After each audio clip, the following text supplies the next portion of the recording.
ह्या पावसाळी अधिवेशनाआधी त्या 192 लोकांना जर घरं मिळाली तर मी स्वतः जाऊन त्यांचा सत्कार करेन आणि त्याच्यासोबत आणखी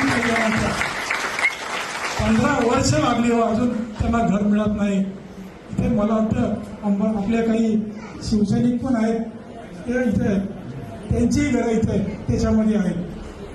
का असं होतंय, काय करताय ते? संध्याकाळी फक्त फार्म हाऊसवर बसणं असं चालणार नाही। खासदार डॉक्टर श्रीकांत शिंदे साहेब ह्या अंबरनाथसाठी जे काय करतायत, जे काय केलेलं आहे ते लोकांनाही माहित आहे। शिवसेनेने काय केले हे लोकांना माहित आहे।